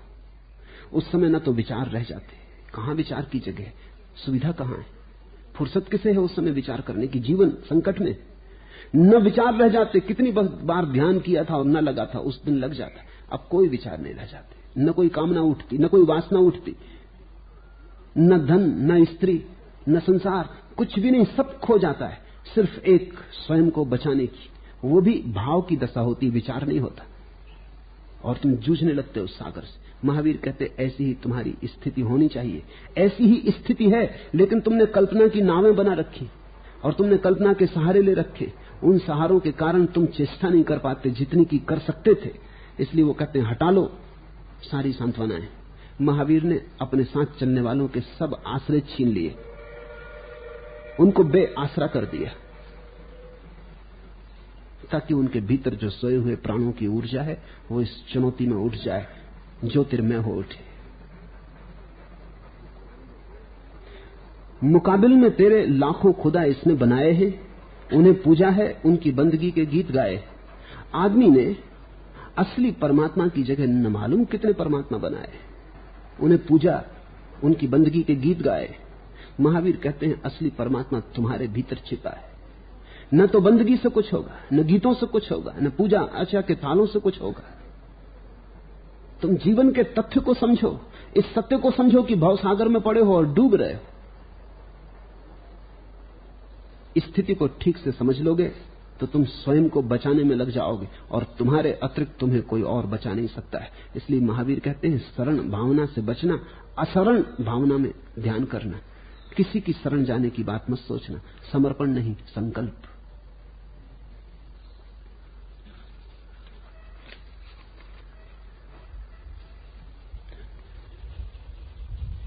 तीसरा प्रश्न, आपने कहा कि लोग व्यवहार में आकर प्रज्ञा पुरुषों के शब्द इतना अर्थ खो बैठते हैं, अपना अर्थ खो बैठते हैं, और आपने बताया कि महावीर ने अहिंसा, जीसस ने प्रेम और सूफियों ने इस शब्द अपनाए। भगवान, वर्तमान शताब्दी में आप कौन सा शब्द हमें देना पसंद करेंगे? मैं तो प्रेम के प्रेम में हूं। उस शब्द से बहुमूल्य मुझे कोई और दूसरा शब्द मालूम नहीं होता। लाख विकृतियां हो गई हों, फिर भी उस शब्द में जादू है। अहिंसा मरा मरा शब्द लगता है, उससे औषधि की बात आती। अहिंसा अस्पताल में जैसी बात आती वैसी बात आती। कुछ नहीं करना है, कुछ रोकना है, कुछ निषेध। प्रेम जैसे फूल नहीं खिलते। प्रेम शब्द हृदय में कुछ और ही गूंज लाता है। कोई कमल खिल जाते, कोई द्वार खुलते। अहिंसा से ऐसा पता चलता है कुछ मजबूरी, कुछ कर्तव्य, विधायकता नहीं है, पॉजिटिविटी नहीं है, नहीं में होती भी नहीं। प्रेम में हां है, स्वीकार है। प्रेम में एक अहोभाव है, गीत है, नृत्य। तो लाखों विकृतियां हो गई हो प्रेम में, तो भी मैं प्रेम को चुनता हूं, क्योंकि प्रेम जिंदा है और उन विकृतियों को अलग करने की क्षमता है उसमें। अहिंसा शब्द में कोई प्राण नहीं है। तो भला उसमें महावीर ने जब प्रयोग किया तो कोई विकृतियां न रही हों, अब तो हजारों विकृतियां हो गई। और तकलीफ यह है कि अहिंसा मुर्दा शब्द है, इसलिए उन विकृतियों को छिटका के फेंक नहीं सकता। प्रेम फेंक सकता है, प्रेम जीवंत है। ऐसा ही समझो कि एक आदमी मरा हुआ पड़ा है, साफ सुथरे वस्त्रों में पड़ा है, बिल्कुल धुले धुलाए वस्त्र, शुभ्र वस्त्र, धूल का कण भी नहीं, और एक जिंदा आदमी बैठा है, पसीने से तरबतर है, धूल भी चिपक गई है, दिन भर मेहनत की है, स्नान की जरूरत है। और तुम अगर मुझसे पूछो कि किसको चुनेंगे, तो मैं कहूंगा मैं जिंदा को चुनता हूं। पसीना है, नहाने से छूट जाएगा, धूल जम गई है वस्त्रों पर, साबुन उपलब्ध है, मगर आदमी जिंदा है। ये मुर्दा आदमी माना कि ना इसमें पसीना निकलता, न इस पर धूल जमी है, ये कांच के ताबूत में रखा रह सकता है, ऐसा ही साफ सुथरा बना रहेगा, पर इसका करोगे क्या? इससे होगा क्या? अहिंसा मुर्दा शब्द है, प्रेम जीवंत है। निश्चित ही प्रेम के साथ पसीना भी, पसीने में कभी कभी बदबू भी आती, पसीने पे धूल भी जम जाती, आदमी गंदा भी हो जाता, लेकिन ये सब जिंदगी के लक्षण है। जहां गंदगी हो सकती है वहां स्वच्छता लाई जा सकती है। ध्यान रखना, जहां गंदगी हो ही नहीं सकती वहां स्वच्छता कैसे लाओगे? वहां तो मौत आ चुकी। तुम उस बच्चे को पसंद करोगे जो मुर्दे की तरह एक कोने में बैठा रहता? मां बाप पसंद करते हैं अक्सर, क्योंकि उनके लिए कम उपद्रव का कारण होता है। गोबर गणेश बैठे, कभी कभी पूजा करनी हो तो गणपति जी की पूजा कर लो, बाकी वो बैठे रहते। मां बाप को ठीक लगते हैं, लेकिन बाद में पछताएंगे। वो ऐसे ही बैठे रहेंगे। फिर एक उपद्रवी नटखटी बच्चा है, दौड़ता है, हाथ पैर भी तोड़ लाता है, खून भी निकल आता है, कपड़े भी गंदे कर आता है, कीचड़ में सना हुआ घर आ जाता है। मैं तो इसी को चुनूंगा, ये जिंदा तो है, इससे कुछ होने की संभावना है। अहिंसा में कुछ न हो इसकी चेष्टा है, प्रेम में कुछ हो इसकी चेष्टा है। मैं जीवन के पक्ष में हूं। मौत चाहे कितनी ही साफ सुथरी हो, और मौत बड़ी साफ सुथरी चीज है। झंझटें तो जीवन में है, मौत में क्या झंझट है? वो तो सब झंझटों का अंत है। तो भी मैं मौत को ना चुनूंगा, मैं जीवन को ही चुनूंगा।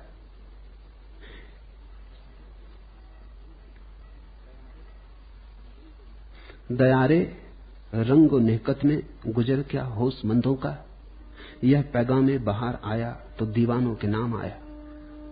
वो जो बहुत होशियार है, गणित से जीते, समझदारी ही जिनके जीवन में है और दीवानगी बिल्कुल नहीं, जिन्होंने पागल होने की सारी क्षमता को नष्ट कर दिया है, उनके जीवन में कभी वसंत का पैगाम नहीं आता। दयारे रंगो नेहकत में गुजर क्या होशमंदों का, इस रंगरूप फूलों से भरी दुनिया में समझदारों की कहां जरूरत है। यह पैगामे बाहर आया तो दीवानों के नाम आया। और जब भी वसंत की लहर आती, संदेश आता है जीवन का, तो दीवानों के नाम आता है। अहिंसा तुम्हें होशियारी दे देगी, लेकिन दीवानगी कहां से लाओगे? अहिंसा तुम्हें गलत करने से बचा लेगी, लेकिन सही करने का रंग रूप कहां से लाओगे? अहिंसा तुम्हें गाली देने से रोक लेगी, लेकिन गीत कहां से जन्माओगे? गाली देने से रुक जाना काफी है। तो जो आदमी गाली नहीं देता बस पर्याप्त है।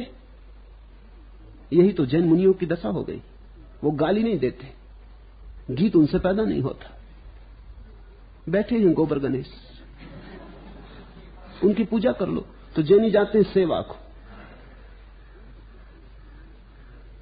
उनसे बुराई तो उन्होंने काट डाली, लेकिन कहीं कुछ भूल हो गई, कहीं कुछ बड़ी बुनियादी चूक हो गई। और वो चूक ये है कि उन्होंने गलत को छोड़ने की आकांक्षा की, गलत से बचने की चेष्टा की, लेकिन सही को जन्माने के लिए उन्होंने कोई प्रयास न किया। उनका ख्याल है कि गलत हट जाए तो सही अपने से आ जाएगा। मेरा ख्याल है सही आ जाए तो गलत अपने से हट जाएगा। और मैं तुमसे कहता हूं कि उनका ख्याल गलत है। उनका ख्याल ऐसे ही है जैसे कोई आदमी अंधेरा भरा हो कमरे में, अंधेरे को धक्का दे देकर निकालने लगे। नहीं, अंधेरे को कोई धक्के देकर नहीं निकाल सकता, थकेगा, मरेगा, जिंदगी खराब हो जाएगी। दिया जलाओ, कुछ विधायक को जलाओ, अंधेरा अपने से चला जाता है।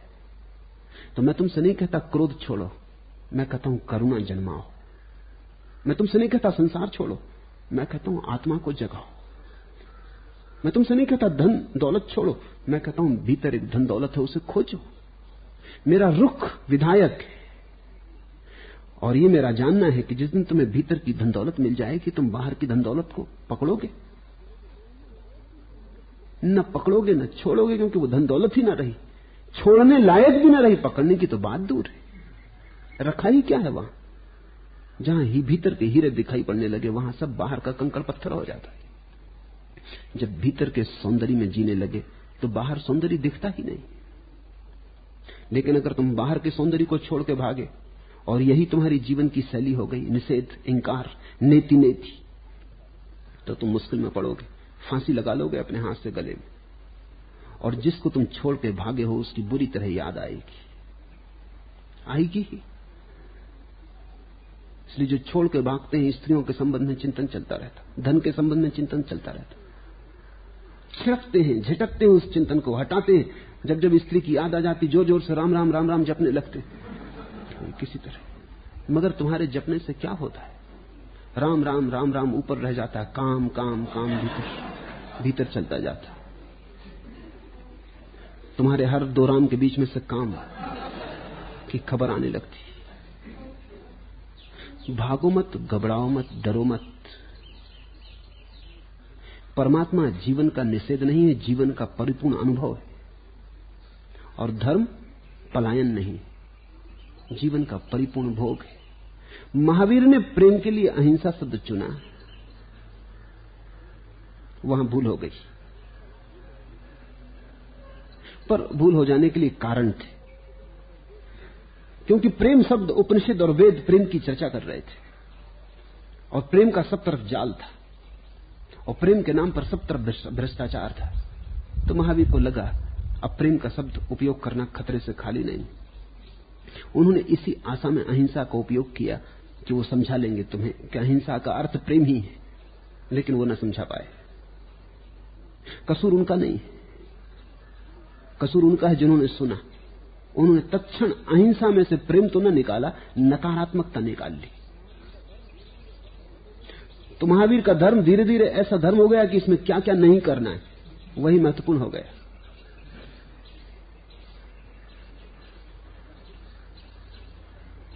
जाहिद हद होशो खिरद में रहा असीर, नादाने जिंदगी को जिंदा बना दिया। वो जो बुद्धि से जी रहा है, जाहिद हद होशो खिरद में रहा असीर, जो सदा ही बुद्धि की सीमा में ही घिरा रहा, छोड़ने त्यागने की सीमा में ही घिरा रहा। नादाने जिंदगी ही को जिंदा बना दिया। उस नासमझ ने अपने जीवन को ही एक कारागृह बना लिया। छोड़ो छोड़ो, सिकुड़ते जाओ, धीरे धीरे तुम पाओगे फांसी लग गई अपने ही हाथों। लेकिन तुम समझ ना पाओगे, क्योंकि जितनी तुम्हारी फांसी लगेगी उतने ही लोग तुम्हारे पैरों में फूल चढ़ाएंगे। वो कहेंगे कैसे महात्यागी। तो तुम्हें फांसी में भी रस आने लगेगा, क्योंकि फांसी जितनी तुम कसते जाओगे उतना ही तुम्हें सम्मान मिलेगा। जितने ज्यादा उपवास करोगे, जितना अपने को तोड़ते जाओगे, उतना सम्मान मिलेगा। जितना अपने को मिटाओगे, अपना घात करोगे, उतना सम्मान मिलेगा। तो उस मुनि को ज्यादा सम्मान मिलता है जो ज्यादा त्याग करता है। उसको लोग कहते हैं महामुनि, लोग सिर रखते हैं उसके चरणों में। तो अहंकार मजा लेता है। तो जिन्होंने भी निषेध की यात्रा की, उन्होंने सिर्फ अहंकार को भर लिया, उनके जीवन में आत्मा खुली नहीं, खिली नहीं। तो मैं तो प्रेम को ही चुनता हूं, मैं प्रेम के प्रेम में। मैं तो तुमसे कहूंगा लाख खराबियां हो इस शब्द में, महावीर से कुछ सीख लो। महावीर ने इस शब्द की खराबियों को देख कर अहिंसा चुना, लेकिन जो परिणाम हुए वो और भी बदतर हुए। बीमारी तो बीमारी, औषधि भी बीमारी बन गई। मैं तो तुमसे कहूंगा प्रेम चुनो। और प्रेम इतना सबल है कि वो अपनी भूलों को पार करने की क्षमता रखता है। वो जिंदा है, तो गंदा भी हो जाए तो स्नान कर सकता है। अहिंसा लाश है, गंदी ना होगी, लेकिन उसकी स्वच्छता का भी क्या मूल्य है। उसकी स्वच्छता में जीवन की सुवास नहीं, उसकी स्वच्छता क्लिनिकल है।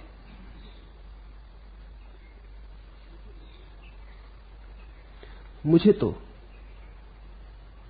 प्रेम शब्द में रस है, क्योंकि मेरे देखे ये सारा जगत प्रेम से आंदोलित है। यहां श्वास श्वास प्रेम से चल रही, यहां फूल फूल प्रेम से खिल रहे। और अभी तो वैज्ञानिक भी सोचने लगे कि जब प्रेम से सारा जगत बंधा हुआ है, स्त्री पुरुषों से बंधे, पुरुष स्त्रियों से बंधी, मां बाप बेटों बच्चों से बंधे, बेटे बच्चे मां बाप से बंधे, मित्र मित्रों से बंधे, जहां सब कुछ बंधा है प्रेम से, वहां हमें यह मान के चलना पड़ेगा कि हम एक प्रेम के सागर में जी रहे हैं। जब अणु की पहली दफा खोज हुई और अणु का विस्फोट किया गया, तो रदरफोर्ड ने, जिसने पहली दफा अणु की संबंध में गहरी खोज की, उसको एक सवाल उठा कि अणु के जो परमाणु हैं, इलेक्ट्रॉन, न्यूट्रॉन, पॉजिट्रॉन, ये आपस में कैसे बंधे, इनको कौन सी शक्ति बांधे हुए, ये बिखर क्यों नहीं जाते। तुमने कभी ख्याल किया, एक पत्थर पड़ा है, सदियों से पड़ा है, बिखरता क्यों नहीं। तुम इसे तोड़ दो हथौड़े से, बिखर गया, फिर तुम इसे जोड़ो, फिर रख दो टुकड़ों को अगर पास पास, मगर अब न जुड़ेगा। बात क्या हो गई, इतने दिन तक कौन सी चीज इसे जोड़ी थी। अगर वो चीज इतने दिन तक जोड़ी थी, फिर तुमने टुकड़े पास रख दिए, अब क्यों नहीं जोड़ती। कोई चीज तोड़ दी तुमने, पत्थर नहीं तोड़ा तुमने, कोई और चीज जो सूक्ष्म थी तोड़ दी। पत्थर तो अब भी वही का वही है, उसका वजन भी वही है, टुकड़े भी उतने के उतने हैं, लेकिन पहले जुड़े थे, अब टूट गए। अब तुम लाख उनको पास पास बिठाओ, उनको लाख समझाओ कि फिर से जुड़ जाओ, पूजा प्रार्थना करो, यज्ञ हवन करो, वो सुनेगा नहीं। कोई चीज तुमने तोड़ दी, कोई बहुत सूक्ष्म चीज तोड़ दी। रदरफोर्ड सोचने लगा कौन सी चीज जोड़े हुए है। बहुत से सिद्धांत प्रतिपादित किए गए हैं, उनमें एक सिद्धांत प्रेम का भी। यह आश्चर्य की बात है, वैज्ञानिक को प्रेम की बात करे, लेकिन आश्चर्यचकित होने की जरूरत नहीं है। अगर जीवन सब तरफ प्रेम से जुड़ा है, अगर वृक्ष फलों से प्रेम के कारण जुड़े, अगर वृक्ष फूलों से प्रेम के कारण जुड़े, अगर आदमी आदमी से प्रेम के कारण जुड़ा है, तो फिर निश्चित ही जीवन की इकाइयां भी, ईंटें भी प्रेम से ही जुड़ी होंगी। चाहे तुम उसे मैग्नेटिज्म कहो, चाहे तुम उसे इलेक्ट्रिसिटी कहो, ये नाम का भेद है, लेकिन कोई चुंबकीय शक्ति सारे जीवन को जोड़े हुए। उस चुंबकीय शक्ति को भक्तों ने भगवान कहा है, प्रेम कहा है, परमात्मा कहा है। महावीर उसे सत्य कहते हैं, लेकिन फिर महावीर का सत्य शब्द बड़ा तटस्थ है, उससे रसधार नहीं बहती। सत्य बड़ा रूखा सूखा है, मरुस्थल जैसा है। प्रेम मरुद्धान है, बड़ी रसधार बहती। उपनिषद कहते हैं रसो वैसा, वह जो परमात्मा है, रस उसका स्वभाव है। रस को मैं भी जीवन का सत्य मानता हूं, और तुम्हारे जीवन में रस तभी होता है जब प्रेम होता है। जहां जहां प्रेम वहां वहां रस, जहां जहां प्रेम खोया वहां वहां रस सूखा। रस में डूबो, तन डूबे, मन डूबे, सब डूबे, रस में डूबो, और तब तुम्हारी दृष्टि में एक अलग ही दृश्य दिखाई पड़ना शुरू हो जाएगा। जमील अपनी असीरी पे क्यों न हो मगरूर, यह फक्र कम है कि सयाद ने पसंद किया। जमील अपनी असीरी पे क्यों न हो मगरूर। जमील ने कहा है क्यों न हम अभिमान करें इस बात का कि परमात्मा ने हमें कैद करने योग्य समझा, बांधने योग्य समझा। यह फक्र कम है कि सयाद ने पसंद किया, कि उसने हमें पसंद किया, कि भेजा, कि बनाया। भक्त तो अपने दुख में से भी सुख का गीत सुन लेता है, अपनी जंजीरों में भी रस पा लेता है। कहता है परमात्मा ने ही बांधा है, छूटने की जल्दी भक्त को नहीं है। भक्त कहता है तेरे बंधन है राजी, और ऐसे भक्त छूट जाता है, क्योंकि जिस बंधन को तुमने सौभाग्य समझ लिया वो बंधन बांधेगा कैसे। बंधन तभी तक बांधता है जब तक तुम छूटना चाहते हो। तुम्हारे छूटने की वृत्ति के विपरीत होने के कारण बंधन मालूम होता है। जब तुम स्वीकार कर लिए, राजी कह हो गए, तुमने कहा कि ठीक, जमील अपनी असीरी पे क्यों न हो मगरूर, यह फक्र कम है कि सयाद ने पसंद किया। ये कोई कम गौरव की बात है कि परमात्मा ने चुना, जो बनाया, जैसा बनाया, वो हर जगह उसके प्रेम को खोज लेता है। और तुम्हारा जीवन अगर हर जगह प्रेम को खोजने लगे, ऐसी जगह भी जहां खोजना बड़ा मुश्किल है, जिस दिन तुम सब जगह प्रेम के दर्शन करने लगो, उस दिन परमात्मा के दर्शन हो गए। जीसस ने कहा है परमात्मा प्रेम है, और मैं कहता हूं प्रेम परमात्मा है।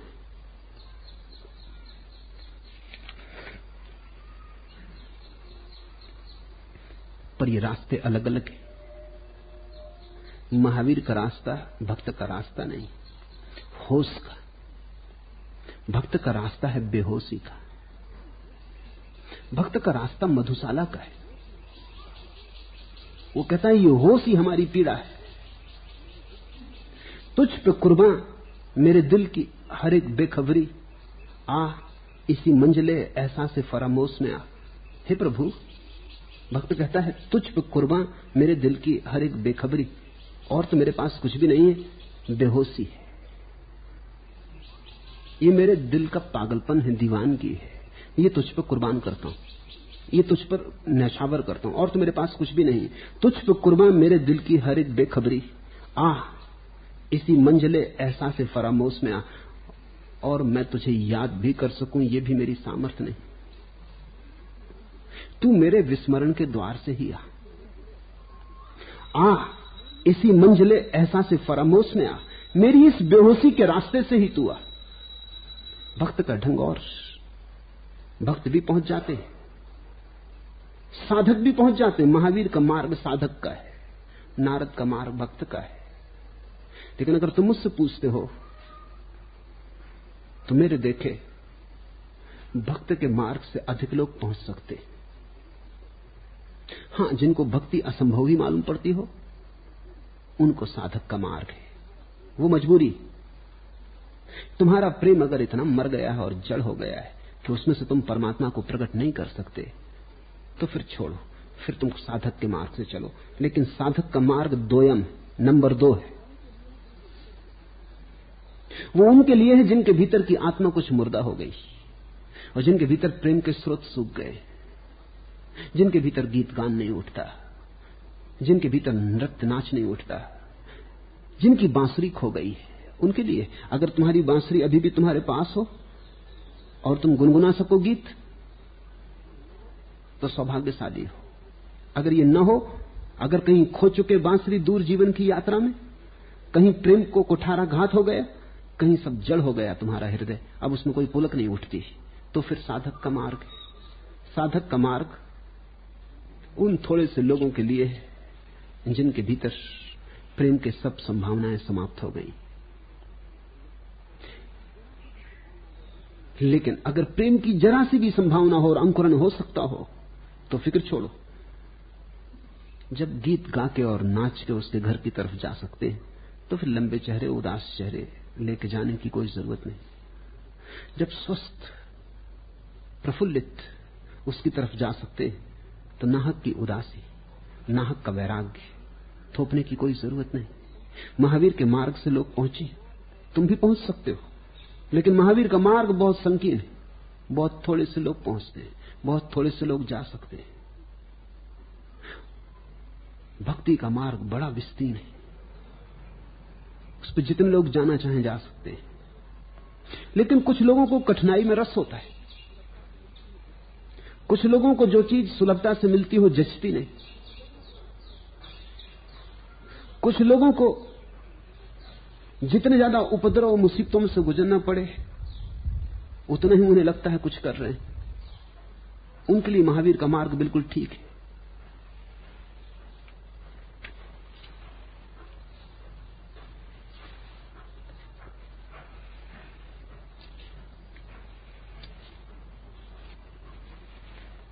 आखिरी प्रश्न,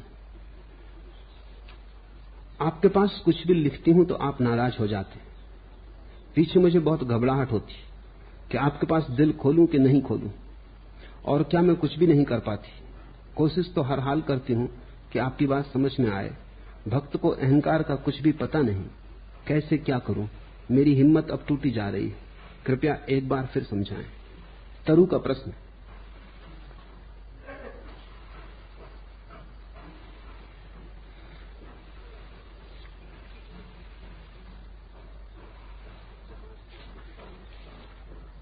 आपके पास कुछ भी लिखती हूं तो आप नाराज हो जाते।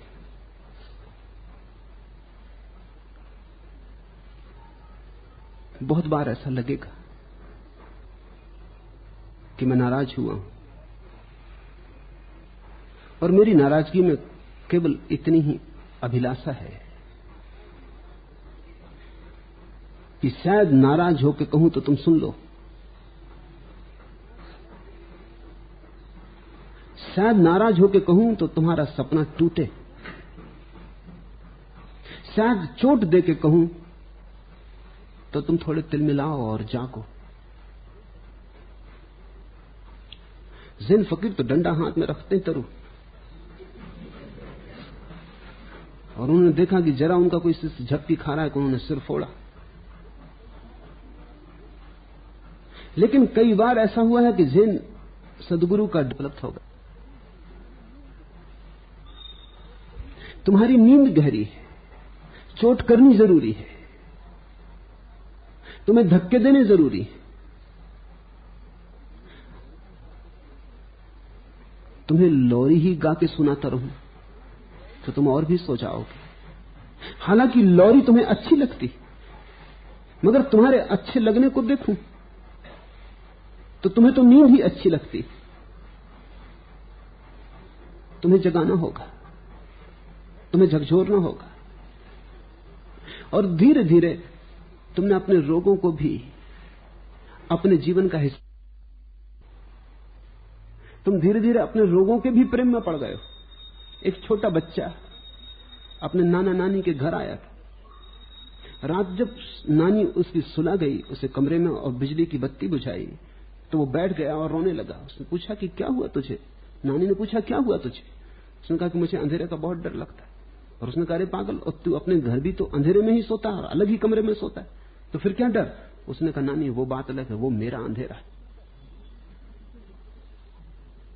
अपने अपने अंधेरे से भी लगाव हो जाता, मेरा अंधेरा। तभी तो हम अपने दुख को भी पकड़े बैठे रहते। दुख छोड़ने में भी डर लगता है, क्योंकि कहीं ऐसा ना हो कि दुख भी छूट जाए और हाथ खाली हो जाएं और कुछ मिले ना। कम से कम कुछ तो है, दुख ही सही, दर्द ही सही, होने का पता तो चलता है कि है। तो कई बार तुमसे मुझे नाराज भी होना पड़ता है, सिर्फ इसीलिए कि तुम्हें प्रेम करता हूं, अन्यथा कोई कारण नहीं।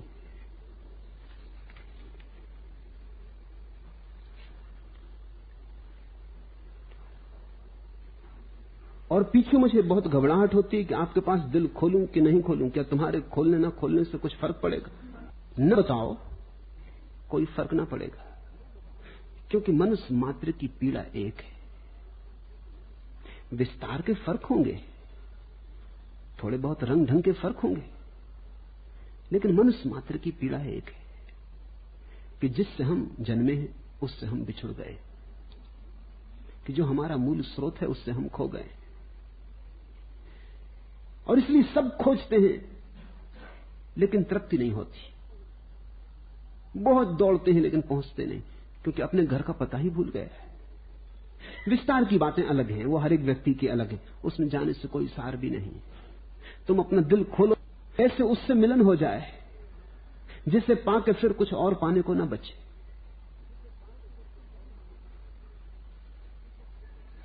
और क्या मैं कुछ भी नहीं कर पाती हूं? करती बहुत हो, लेकिन करने से वो मिलता नहीं, कर करके हारने से मिलता है।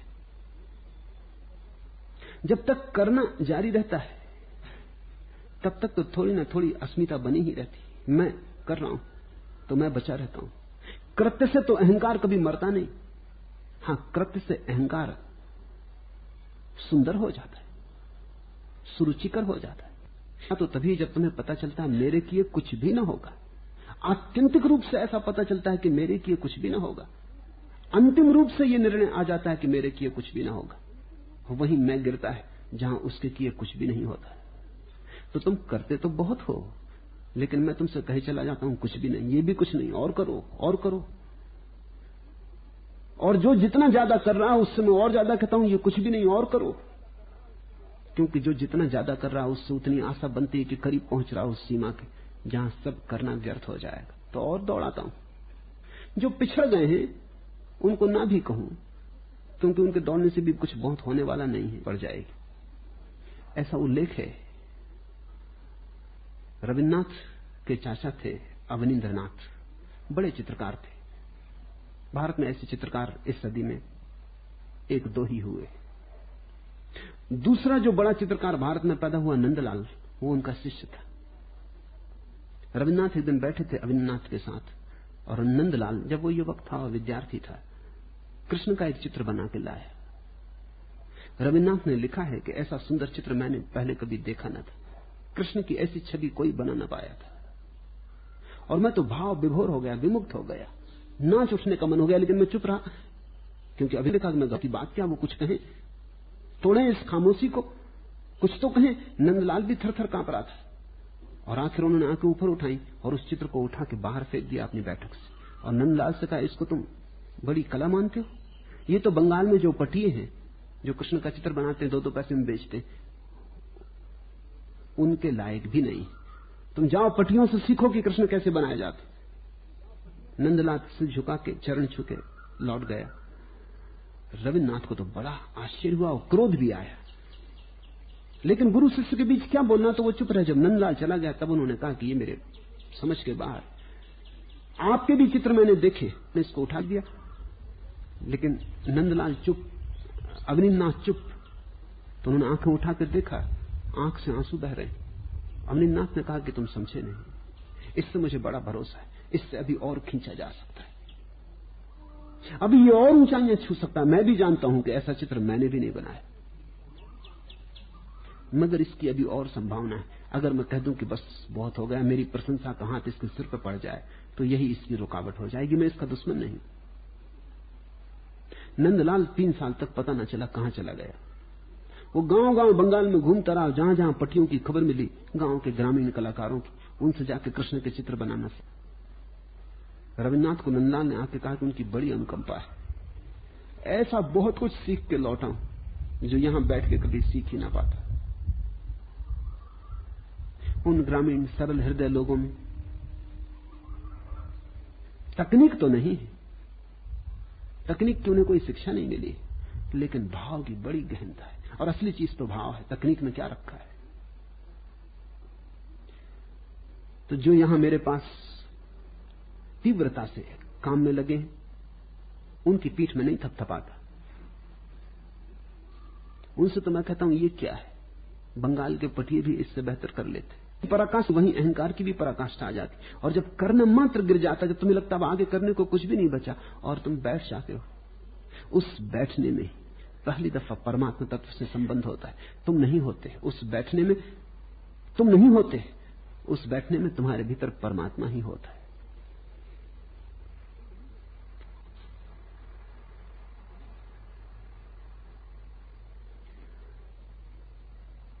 क्या मैं कुछ भी नहीं कर पाती हूं? कोशिश तो हर हाल करती हूं कि आपकी बात समझ में आए।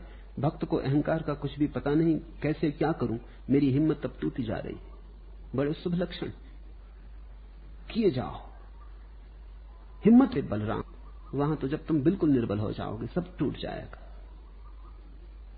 उसी क्षण, उसी पल अनिर्वचनीय से मिलन हो जाता है। मोहब्बत में तेरी गिरफ्त होकर हर एक रंजो गम से रिहा हो गए हम। उसके प्रेम को तुम्हारे चारों तरफ बंधने दो, उसके प्रेम को कसने दो। उसके प्रेम की फांसी में तुम्हारा अहंकार मर जाएगा। मोहब्बत में तेरी गिरफ्त होकर हर एक रंजो गम से रिहा हो गए हम। मोहब्बत में तेरी होकर हर एक रंजो गम से रिहा हो गए हम। अब तू जान, कितने दीवाने मोहब्बत में मिटे हैं सीमाब, जमा की जाए जो खाक उनकी तो वीराना बने। कितने प्रेमी उसके प्रेम में मिट गए। जमा की जाए जो खाक उनकी तो वीराना बने, एक मरुस्थल बन जाए। अगर उनकी राख इकट्ठी करें, उसी राख के मरुस्थल में अपनी राख को भी मिला दो। गर बाजी इसकी बाजी है, जो चाहो लगा दो डर कैसा। गर जीत गए तो क्या कहना, हारे भी तो बाजी मात नहीं। गर जीत गए तो क्या कहना, तो महावीर गर बाजी की बाजी है, जो चाहो लगा दो डर कैसा। गर जीत गए तो क्या कहना, हारे भी तो बाजी मात नहीं। ये कुछ रास्ता ऐसा है प्रभु का कि जो पहुंचते हैं वो तो पहुंच ही जाते हैं, जो भटकते हैं वो भी पहुंच जाते हैं।